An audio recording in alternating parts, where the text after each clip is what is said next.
दोस्तों last lecture में हमने एल्केन एल्किन एल्काइन देखे थे। आज हम देखेंगे कार्बन के अपर रूप। कार्बन के अपर रूप, कार्बन के अपर रूप। अपर रूप क्या होते हैं? एलोट्रोप्स। एलोट्रोप्स क्या होते हैं? जब कोई तत्व दो या दो से अधिक रूपों में पाया जाता है, जब कोई तत्व दो या दो से अधिक रूपों में पाया जाता है तो उन सभी के गुणधर्म अलग अलग होते हैं, है ना। जैसे ये कोई तत्व x है तो इसका एक रूप x1 है, इसका एक रूप x2 है, इसका एक रूप x3 है। तो इन सभी के गुणधर्म अलग अलग होते हैं। तो ये जो लक्षण होता है ना इस तत्व का, ये कहलाता है अपर रूप। समझ में आई बात? कि जब तत्वों के कोई एक तत्व दो या दो से अधिक रूपों में पाया जाता है तो उसके गुणधर्म अलग अलग होते हैं, और ये तत्वों का जो लक्षण होता है ये अपर रूप कहलाता है। ठीक है, अब आते हैं हम कार्बन के अपर रूप में।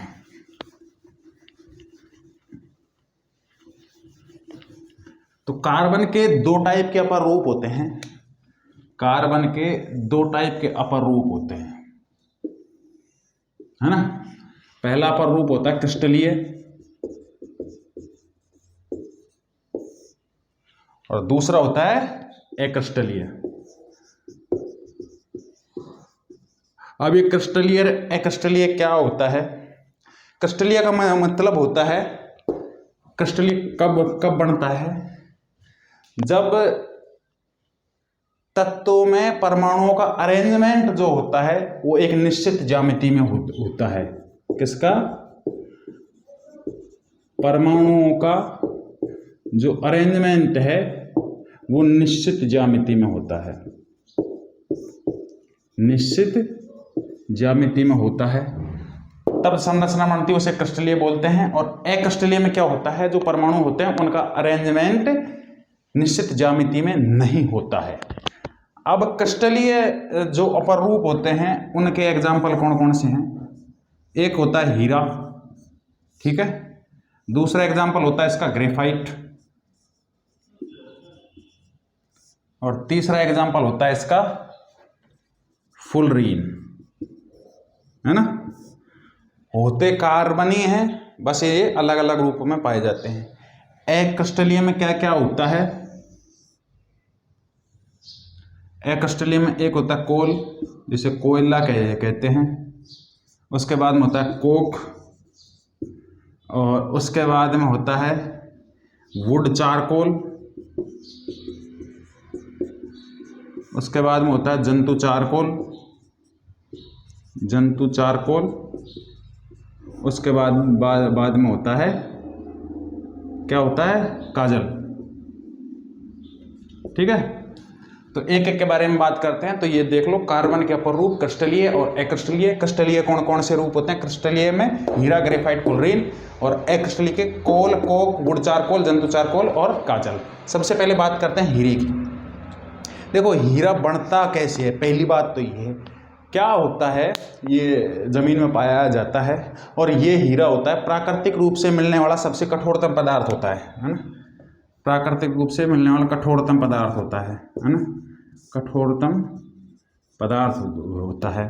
और ये बनता कैसे है? जब कोयला होता है ना, कोयला जमीन में दब जाता है तो उच्च ताप और उच्च दाब के कारण ये कोयला ही हीरे में बदल जाता है। तो हीरा इस तरीके से बनता है। तो दूसरी बात क्या होती है? ये कठोरतम होता है। तीसरी बात, इसकी चारों संयोजकताएं पूर्ण होती हैं। चारों संयोजकता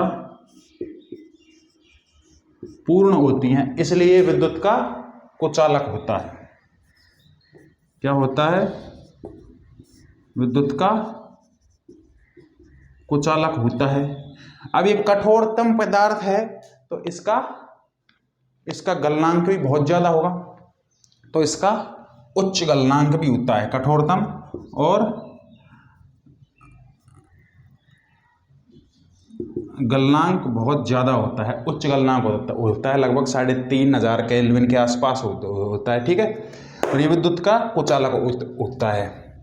अब क्या है, इसकी चारों संयोजकताएं पूर्ण होती है ना, तो इसमें ये क्या होता है, एक ये होता है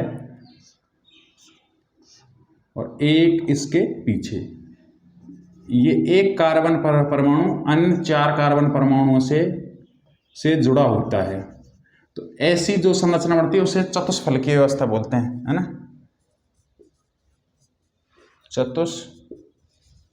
चतुष्फलकीय, 3D, 3 डाइमेंशनल, त्रिआयामी संरचना, लेकिन चतुष्फलकीय, ठीक है।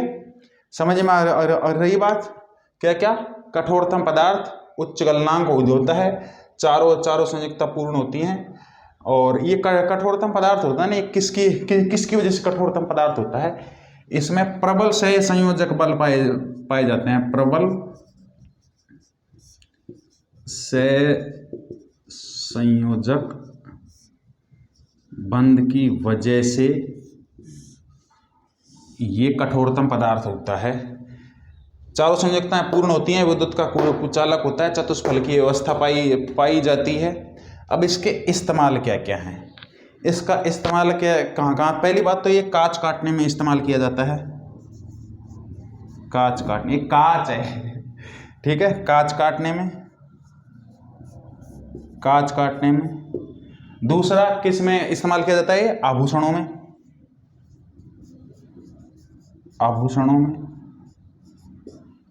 आभूषणों में। तीसरा इस्तेमाल क्या किया जाता है, फोनोग्राम की सुई बनाने में, फोनोग्राफ की सुई बनाने में। अब ये क्या होता है, फोनोग्राफ की सुई बनाने में। अब ये क्या होता है, ये रिकॉर्डर प्लेयर होता है, ठीक है। तो ये तो हो गई बात हीरे की, है ना। अब बात आ जाती है ग्रेफाइट की, है ना। ग्रेफाइट क्या होता है, ये भी कार्बनी होता है ना। ये नरम होता है,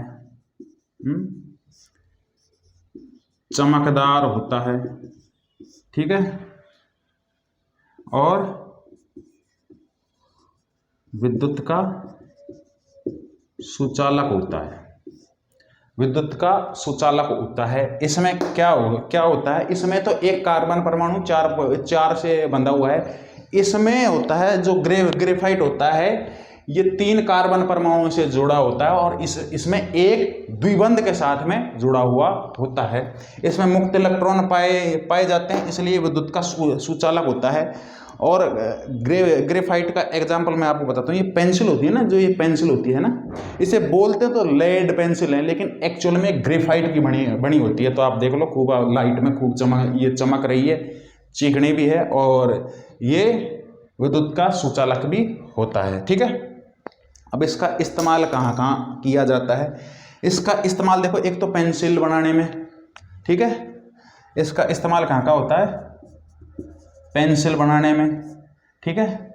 दूसरा इलेक्ट्रोड बनाने में, ठीक है। तीसरा जो परमाणु भट्टी होती है ना, उसमें मंदक के रूप में इस्तेमाल किया जाता है इसका, ठीक है, मंदक के रूप में। चौथा, स्नेहक के तौर पर इसका इस्तेमाल किया जाता है, स्नेहक, ड्राई लुब्रिकेंट, शुष्क स्नेहक के तौर पर इसका इस्तेमाल किया जाता है। और चौथा, पॉलिश करने के लिए भी इसका इस्तेमाल किया जाता है, किसमें, पॉलिश करने में भी इसका इस्तेमाल किया जाता है। और जो इसमें जो व्यवस्था इसमें कौन सी, इसमें चतुष्फलकीय व्यवस्था पाई जाती है, इसमें षटकोणीय व्यवस्था पाई जाती है। कौन सी, षटकोणीय। अब षटकोणीय किस तरीके से पाई जाएगी, डायग्राम की शक्ल पर तो जाना मत, है ना, बस भावनाओं को समझने की कोशिश करना।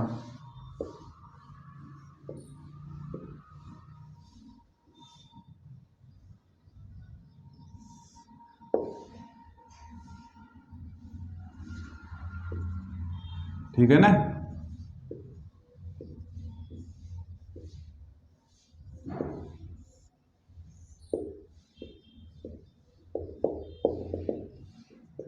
कुछ इस तरीके की संरचना पाई जाती है। अब ये षटकोणीय व्यवस्था है और ये एक परत के ऊपर दूसरी परत होती है, तो ग्रेफाइट एक परतदार संरचना होती है,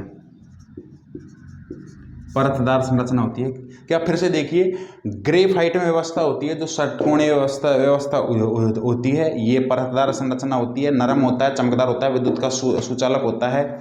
इसका इस्तेमाल पेंसिल बनाने में किया जाता है और इसका इस्तेमाल इलेक्ट्रोड बनाने में किया जाता है, परमाणु भट्टी में मंदक बनाने में, और स्नैक के रूप में और पॉलिश के रूप में। और एक हीरे के बारे में एक बात और ध्यान रखना, इसमें बंद लंबाई होती है ना, बंद लंबाई होती है, ये 1.5 एंगस्ट्रॉम होती है ना। और एक एंगस्ट्रॉम बराबर क्या होता है, एक एंगस्ट्रॉम बराबर होता है 10 की पावर -10 मीटर। ठीक है, समझ में आ रही बात। अब फुलरीन, इसको बोलते हैं फुलरीन चाची। क्या बोलते हैं इसको? फुलरीन चाची। अब इसको फुलरीन चाची किस लिए बोलते हैं? फुलरीन चाची इसलिए बोलते हैं क्योंकि इसकी जो खोज की थी ना, वो बकमिस्टर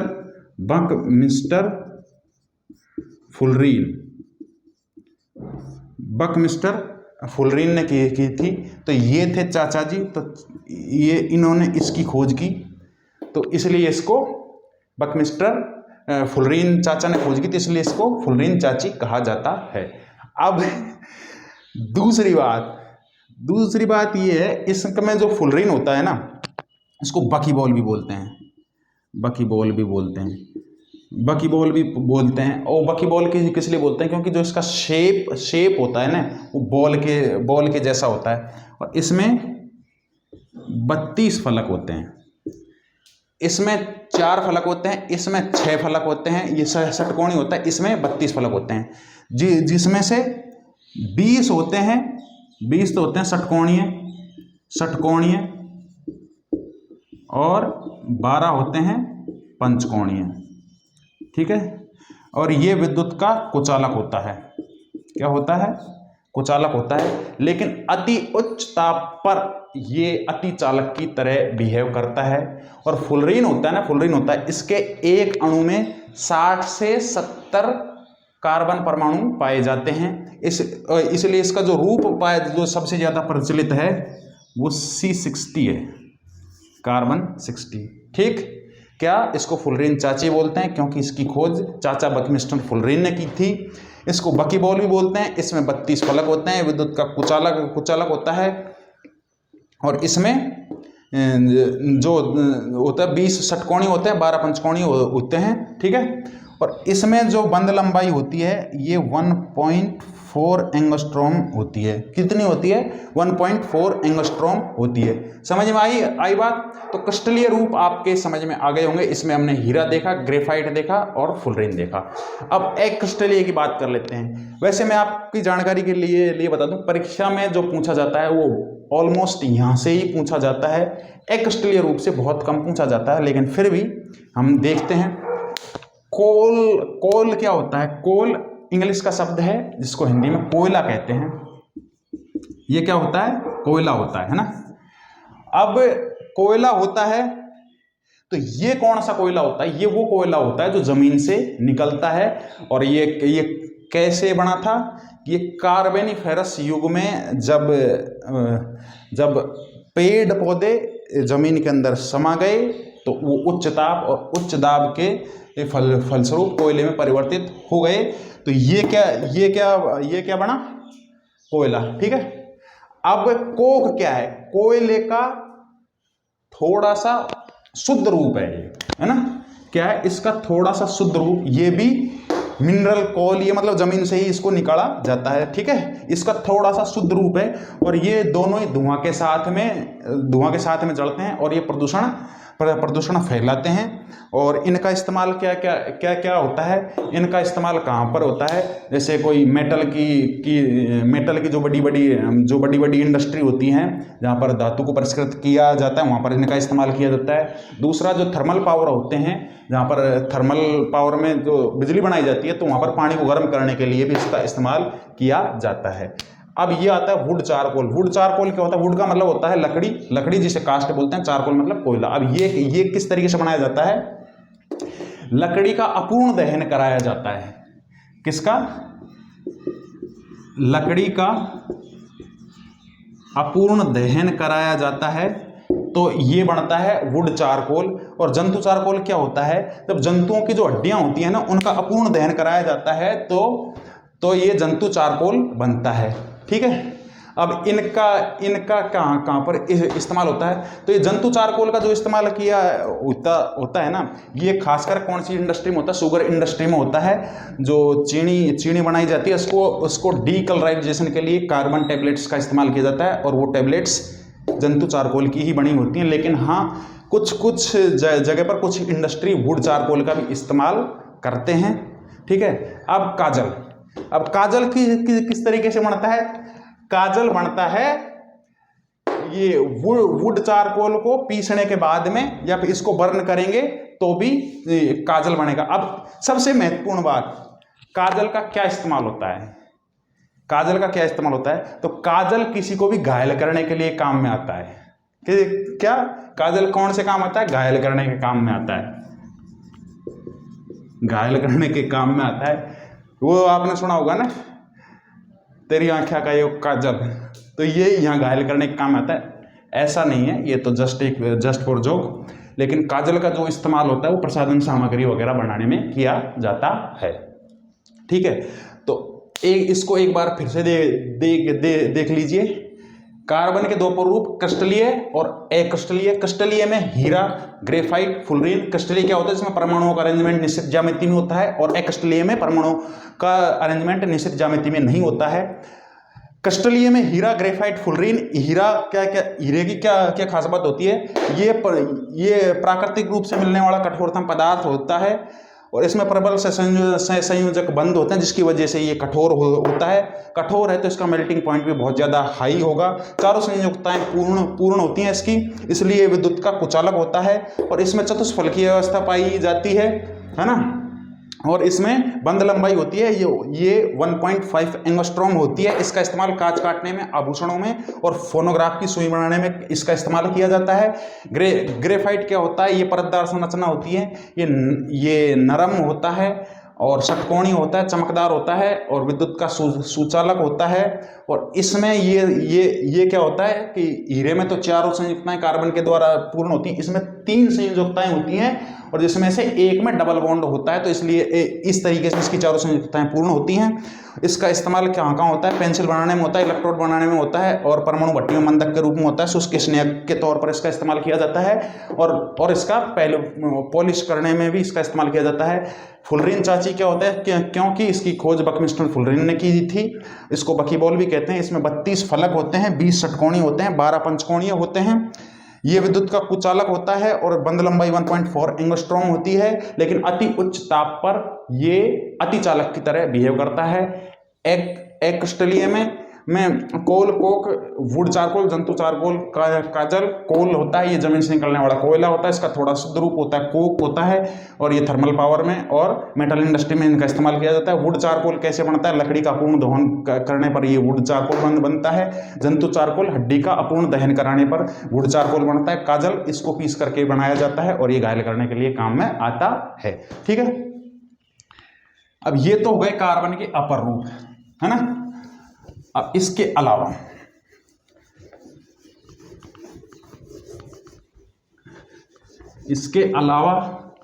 और कुछ बचता है जो कार्बनिक होते हैं, वो बहुत महत्वपूर्ण होते हैं।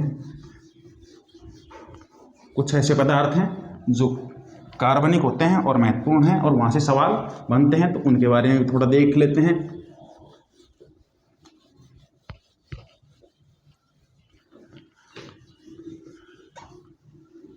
आपने नाम सुना होगा सीएनजी और एक एलपीजी, है ना। सीएनजी क्या होती है, सीएनजी होती है संपीड़ित प्राकृतिक गैस, कंप्रेस्ड नेचुरल गैस, और ये होती है लिक्विफाइड पेट्रोलियम गैस।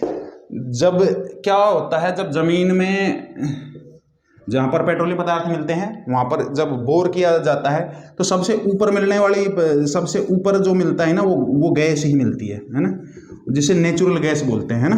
प्राकृतिक गैस होती है। तो प्राकृतिक गैस को उच्च दाब पर कंप्रेस किया जाता है, मतलब दबाया जाता है, तो जो गैस बनती है उसे हम बोलते हैं CNG, और इसका मुख्य घटक होता है वो मीथेन होता है ना, वो मीथेन होता है, और ये बहुत हल्की होती है, और जब ये जलती है तो बहुत कम मात्रा में हानिकारक पदार्थ रिलीज करती है। तो ये पर्यावरण की दृष्टि से एक अच्छी चीज है, और वाहनों में इसका इस्तेमाल किया जाता है। Liquefied petroleum gas, liquefied petroleum gas क्या होता है एक्चुअल में, जो क्रूड ऑयल होता है ना, क्रूड ऑयल है ना, क्रूड ऑयल से जब विभिन्न प्रकार के पेट्रोलियम पदार्थ बनाए जाते हैं, जैसे पेट्रोल बनाया जाता है, डीजल बनाया जाता है, कैरोसिन, पैराफिन वगैरह ये सब बनाए जाते हैं, तब इसका क्रूड ऑयल का प्रभाजी आसवन कराया जाता है, प्रभाजी आसवन कराया जाता है, तो LPG बनती है। क्या बनती है? LPG, liquefied petroleum gas. अब ये CNG की तुलना में भारी होती है ना, और इसके जो मुख्य घटक होते हैं वो कौन क्या क्या होते हैं? प्रोपेन और ब्यूटेन इसके मुख्य घटक होते हैं। दोनों ही गैसें गंधहीन होती है, ये LPG भी गंधहीन होती है, इसमें किसी प्रकार की स्मेल नहीं आती है, लेकिन इसकी पहचान के लिए ताकि कोई हादसा ना हो तो इसमें थायोल और मर्केप्टोल नामक पदार्थ मिलाए जाते हैं, जो इसमें एक अजीब सी स्मेल आती है ना LPG में, वो थायोल और मर्केप्टोल की वजह से आती है। तो ये यहाँ से कई बार सवाल पूछा जाता है CNG का मुख्य घटक क्या है, LPG का मुख्य घटक क्या है, तो ये आपको ध्यान में रखना है। नेक्स्ट क्या आता है? नेक्स्ट आपने सुना होगा क्लोरोफ्लोरोकार्बन, है ना,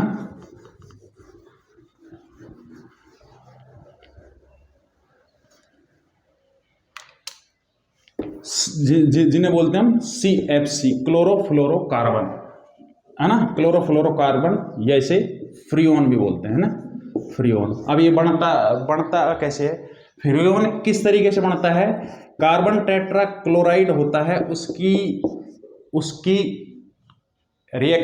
जब उसकी क्रिया हम HF के साथ में कराते हैं, हाइड्रोजन फ्लोराइड के साथ में HbCl2 की उपस्थिति में कराएंगे, तो फ्रियोन बनता है। अब फ्रियोन के कई रूप हैं, फ्रियोन 11 है, फ्रियोन 12 है, 111 है, 112 है।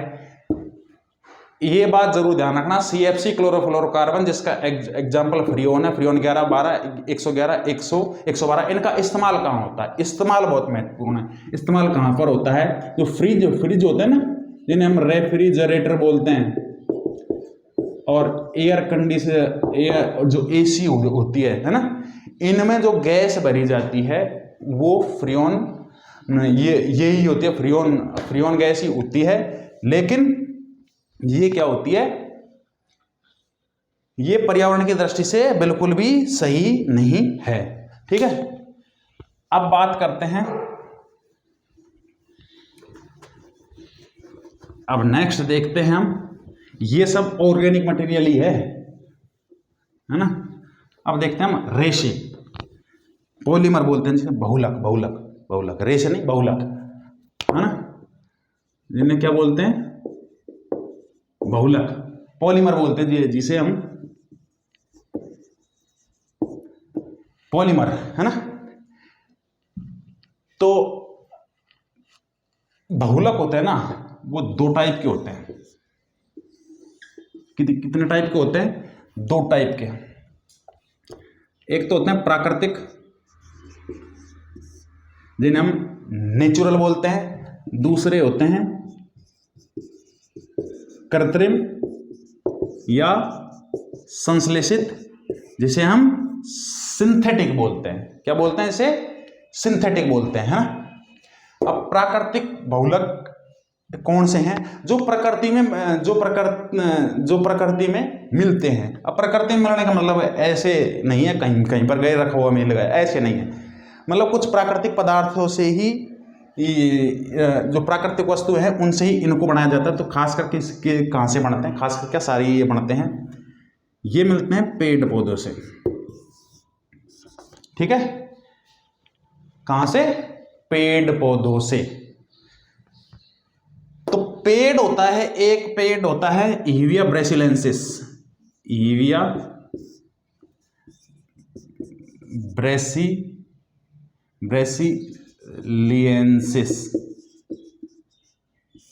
हीविया ब्रेसिलियंसिस, ये जो होता है यूफोरबिएसी, यूफोरबिएसी,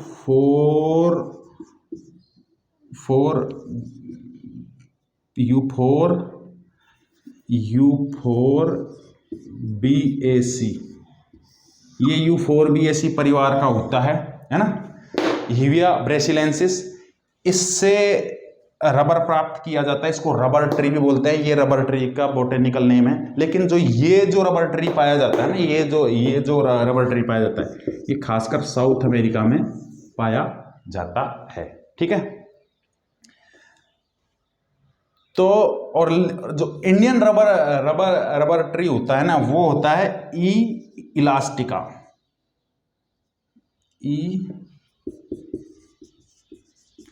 इलास्टिका होता है। और ये जिस परिवार का होता है उसे अंजीर परिवार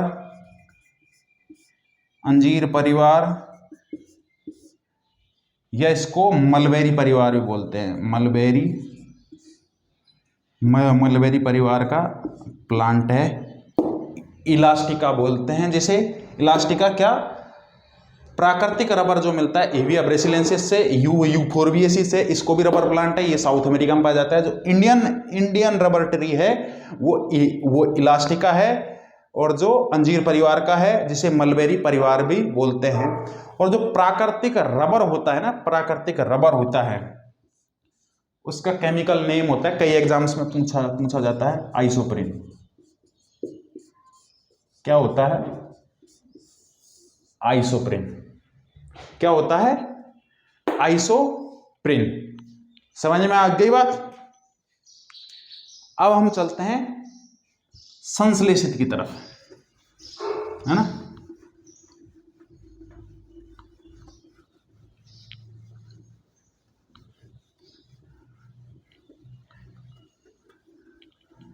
अब संश्लेषित में कौन कौन से हैं? संश्लेषित के आप एग्जाम्पल जरूर ध्यान रखना। देखो, मतलब इनको कृत्रिम रूप से बनाया जाता है ना। जैसे नाइलॉन 66, है ना, एडिपिक एसिड और एक्सा मेथिल डाइएमीन के साथ में मिल से कैसे इसको बनाया जाता है। ठीक है, इससे कपड़े वगैरह बनाए जाते हैं, रस्सियाँ बनाई जाती हैं, तिरपाल वगैरह बनाए जाते हैं। पीवीसी पॉलीवाइनल क्लोराइड होता है ना। इसमें वाइनल क्लोराइड के बहुत सारी यूनिट होती हैं। वाइनल क्लोराइड की बहुत सारी यूनिट मिलकर के पॉलीवाइनल क्लोराइड बनाती हैं, है ना। इसके पीवीसी पाइप वगैरह ये बनाए जाते हैं ना। ऐसे ही प्लास्टिक, है ना। ठीक है, प्लास्टिक में एक नाम फेमस आपने सुना होगा, पॉलीथीन, है ना। पॉलीथीन, इसमें क्या होता है, एथीन की इकाइयां होती हैं बहुत सारी, तो बहुत सारी इकाइयां मिलकर के बनाती हैं पॉलीएथीन। इसी तरीके से स्टाइरीन, है ना, स्टाइरीन ये कपड़े वगैरह, रेशे वगैरह बनाने के लिए काम में लिया जाता है। ठीक है, अब एक और नाम आपने सुना, और जो संश्लेषित रबर होता है, एक संश्लेषित रबर भी होता है, आपने नाम सुना होगा, ब्यूना एस और ब्यूना एन, है ना। ब्यूटाडाइइन और ये स्टाइरिन और ये नाइट्राइल, एक्रिलोनाइट्राइल। ठीक है, तो ब्यूना एस और ब्यूना एन ये ध्यान रखना, ये क्या होते हैं, ये संश्लेषित रबर होते हैं। ठीक है, तो ये आपको ध्यान रखना है। अब आज हमने क्या क्या देखा है? आज हमने देखा है कार्बन के अपर रूप देखे हैं। अपर रूप में क्रिस्टलीय और अक्रिस्टलीय। क्रिस्टलीय में हीरा, ग्रेफाइट, फुलरीन, और उसमें कोल, कोक, वुड चारकोल, जंतु चारकोल और काजल। ठीक है, दूसरा हमने देखा फ्रियोन देखा। तीसरा हमने देखा एलपीजी, सीएनजी देखा, एलपीजी और सीएनजी देखा। इसके अलावा हमने देखा पॉलीमर देखे, है ना। अब ये कार्बन के जो कार्बन और कार्बनिक यौगिक हैं, ये चैप्टर यहीं पर फिनिश होता है। अगला चैप्टर जो हम देखेंगे वो हम देखेंगे प्रकाश देखेंगे। यदि आपको ये वीडियो पसंद आए तो इसे लाइक करें, यदि कोई क्वेरी है तो कमेंट करें। Stay tuned, see you tomorrow.